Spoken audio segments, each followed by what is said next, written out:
et bienvenue dans mes petits papiers. Je suis Judith, je suis démonstratrice Stampin' Up dans le nord de la France. Et aujourd'hui, le projet que je souhaite vous présenter, c'est celui-ci, une petite carte. J'aime vraiment bien l'effet en la ressortant là. J'avais préparé mes vidéos à l'avance en la ressortant. Je me suis dit, vraiment, elle me plaît bien. J'espère que vous aussi. Allez, c'est parti, on la fait ensemble tout de suite. Pour cette carte, j'ai pris les éléments habituels, une base de carte en horizon de bruyère. Si vous me suivez, vous savez que c'est une couleur que j'adore. Elle mesure 14,85 cm sur 21 avec un pli à 17,5 et mon devant de carte mesure 10 cm sur 14,35 ou 30. Tout ça, c'est les dimensions, c'est un A4 plié. J'ai aussi un petit brouillon. Personnellement, j'utilise les feuilles de ce bloc-ci quand elles sont utilisées, tamponnées. D'habitude, beaucoup plus tamponnées que ça. Je devais être dans un coin pour celle-ci. Je les utilise comme brouillon. C'est là que j'écris les listes des fournitures, mes mesures, etc. Ça me sert pour plein de choses. Et cette fois-ci, il va me servir de masque. Je vais attraper ma perforatrice cercle que voici. C'est le cercle 6 cm. Je vais y faire un petit pli parce que ça me permettra d'être un peu plus au milieu.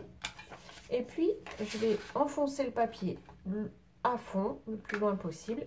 Et hop, je perfore un cercle. Ça me fait un masque.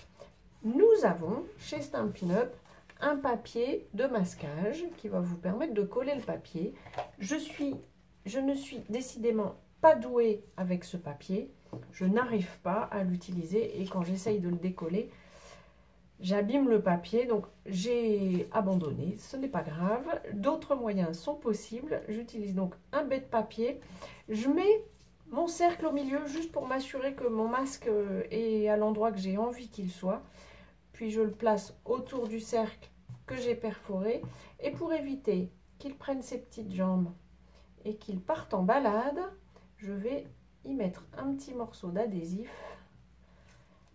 Vous savez, c'est un ancien masking tape. Je le mets un petit peu sur ma main pour qu'il soit pas trop collant. Et hop, je le fixe sur le papier sans forcément appuyer fort. C'est pas nécessaire.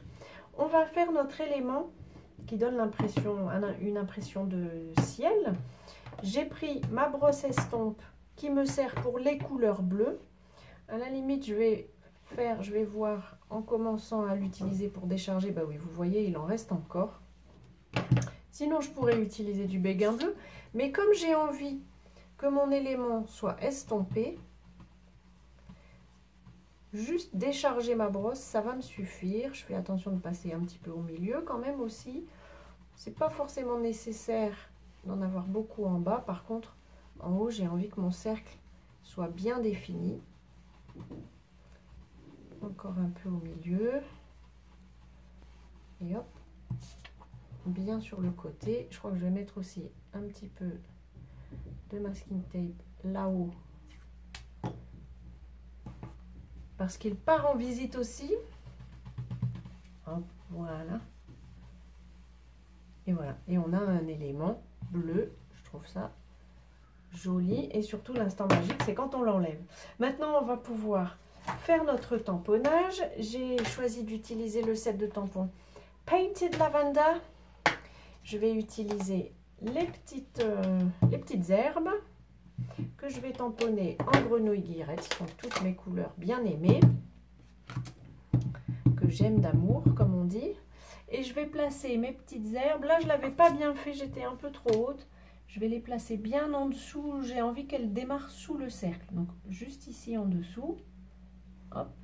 Je fais d'abord un premier tamponnage au milieu.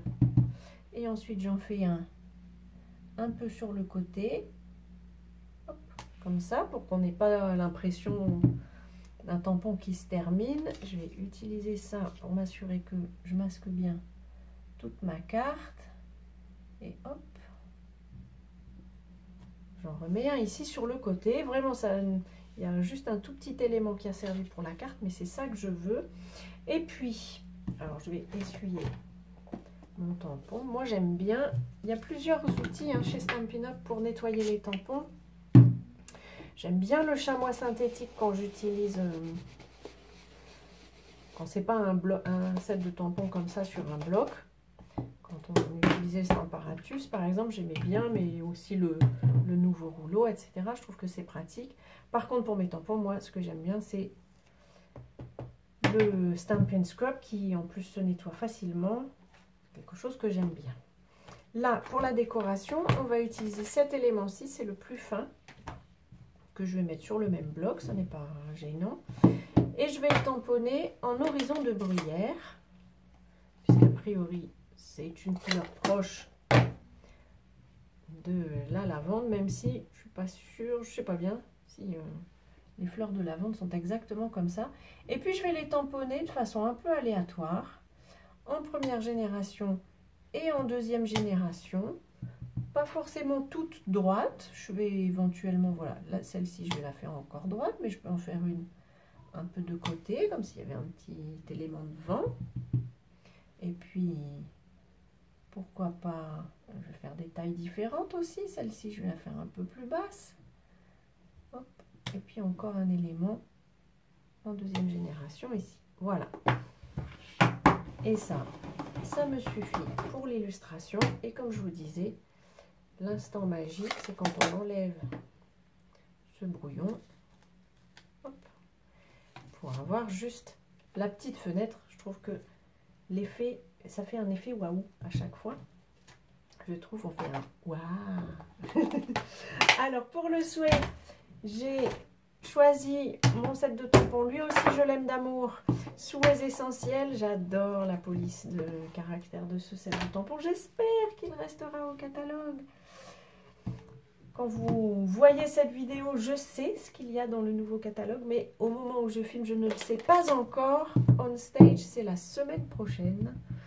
Donc je saurai la semaine prochaine à quoi ressemble le nouveau catalogue. Je place bien ma carte droit, j'utilise le quadrillage parce que j'imagine, dans mon esprit, je me dis que pour tamponner droit, ça doit m'aider. Et hop, je tamponne, ça me va bien, c'est assez droit. J'ai choisi Mille Merci parce que j'envoie beaucoup de cartes de remerciement. Les personnes qui me passent une commande, j'envoie ou je glisse dans la livraison. Les personnes qui me passent une commande, je glisse toujours une petite carte comme ça, où je n'écris rien parce que je me dis que peut-être elles pourraient l'utiliser pour l'envoyer à quelqu'un d'autre si elles ont envie. Après tout, c'est un peu l'idée des cartes, c'est du partage. Et donc j'utilise pas mal de cartes de remerciement. Il m'en faut toujours. Je vais placer ça, hop, sur mon devant de carte. Et j'avais envie de quelque chose de très simple. Vous pourriez rajouter des gemmes. Je vais les attraper, je les ai vues à côté de moi. Vous pourriez rajouter ces gemmes-là qui s'appellent Fin Chatoiement Violette.